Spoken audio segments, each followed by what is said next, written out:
किसके आने और सियोन स्थापित करने की भविष्यवाणी की गई है? परमेश्वर के आने और सियोन को स्थापित करने की भविष्यवाणी की गई है। यदि पिता मसीह आन सांग होंग इस पृथ्वी पर नहीं आते, तो परमेश्वर के चुने हुए स्थान सियोन का अस्तित्व नहीं होता। सियोन के बिना हम कभी भी अनंत जीवन की प्रतिज्ञा प्राप्त नहीं कर सकते। आइए हम भजन संहिता अध्याय 102 आयत 12 पर जाएं। परंतु हे यहोवा, तू सदैव विराजमान रहेगा, और जिस नाम से तेरा स्मरण होता है वह पीढ़ी से पीढ़ी तक बना रहेगा।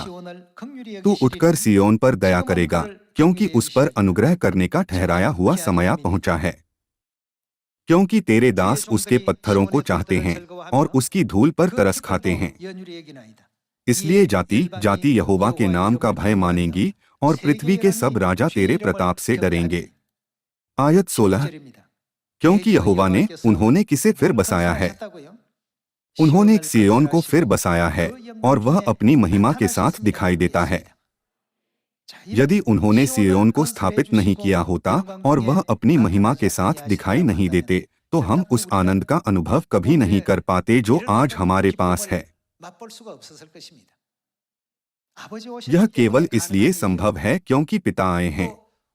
स्वर्ग में जाने से पहले उन्होंने हमें जानने दिया कि स्वर्गीय माता हमारे साथ इस पृथ्वी पर निवास कर रही हैं।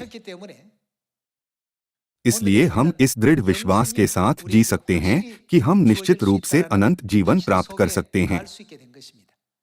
आयत 17। वह लाचार की प्रार्थना की ओर मुँह करता है और उनकी प्रार्थना को तुच्छ नहीं जानता।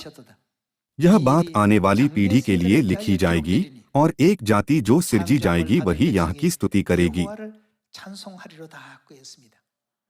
आज हम परमेश्वर को अनंत प्रशंसा और महिमा दे सकते हैं, क्योंकि परमेश्वर ने अपने चुने हुए स्थान सियोन को फिर से बसाया है। क्योंकि सियोन को नष्ट और तबाह कर दिया गया था, इसलिए जब वह इस पृथ्वी पर आए तो उन्होंने क्या किया? परमेश्वर ने स्वयं सियोन को फिर से बसाया और स्थापित किया। इसलिए अंग्रेजी बाइबल में यह लिखा है, the Lord will rebuild Zion. Rebuild शब्द बताता है कि यह पहली बार नहीं है कि कुछ बनाया गया है। इसका मतलब है कि उस चीज को पुनर्स्थापित करना जो एक बार स्थापित हुई थी लेकिन बाद में नष्ट हो गई थी। बाइबल स्पष्ट रूप से दर्ज करती है कि परमेश्वर सियोन का पुनर्निर्माण करेंगे।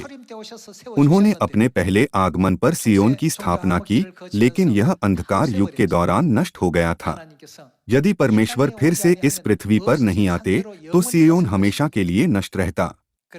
लेकिन वह फिर से इस पृथ्वी पर आए और सियोन को फिर से बसाया ताकि हम अब उनके चुने हुए स्थान सियोन में अनुग्रह पूर्वक आराधना कर सकें। यदि परमेश्वर फिर से इस पृथ्वी पर नहीं आते और खोए हुए सत्य को पुनर्स्थापित नहीं करते, तो क्या सियोन कभी स्थापित हो सका होता? यशायाह अध्याय 33 में बाइबल सियोन के बारे में क्या गवाही देती है? यह लिखा है कि सियोन परमेश्वर के पर्वों का नगर है। चौथी शताब्दी के मध्य से सत्य का सुसमाचार पूरी तरह से गायब हो गया।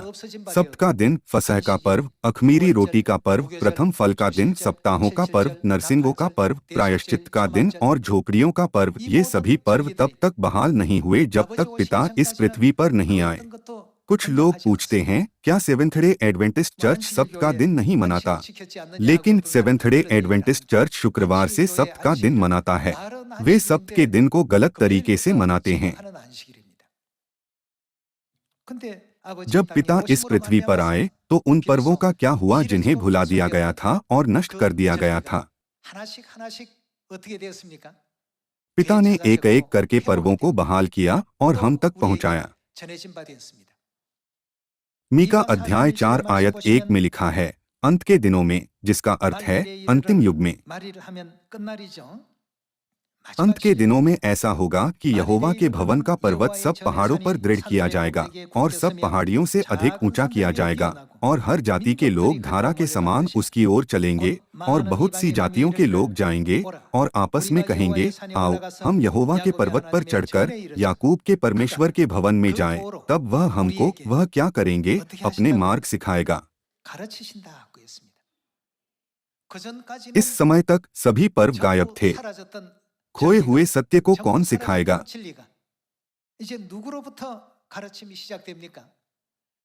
यदि परमेश्वर स्वयं इस पृथ्वी पर नहीं आते और हमें अपने मार्ग नहीं सिखाते, तो क्या हम सियोन में आ सकते जिसे परमेश्वर ने चुना है? 하나님께서 택하신 시온에 올 수 있었습니까? 없었습니까? 시온이 हम 먼저 कभी नहीं 속서도 जान पाते 알지 कि 못했을 सियोन क्या 것입니다. है, और फसह और अख़मीरी रोटी के पर्व जैसे परमेश्वर के पर्वों के अस्तित्व को भी नहीं जान पाते। इस सत्य को जाने बिना हमारा जीवन समाप्त हो जाता। 하나님이었을지 모릅니다. 예. लेकिन परमेश्वर हमें 그러나 क्या 그 सिखाएंगे? 도로 우리에게 वह हमें 은혜하신다고 अपने मार्ग सिखाएंगे, 예, 가르쳐 주신다고 했습니다. 이 क्योंकि 가르침을 हमने उनकी 받고 शिक्षाओं को 보니까 प्राप्त किया है। 죄를 지키는 그 इसलिए 시온이 हम यह 바로 समझने में सक्षम हैं कि सियोन जहाँ परमेश्वर के पर्व मनाए जाते हैं, वह परमेश्वर का चुना हुआ स्थान है।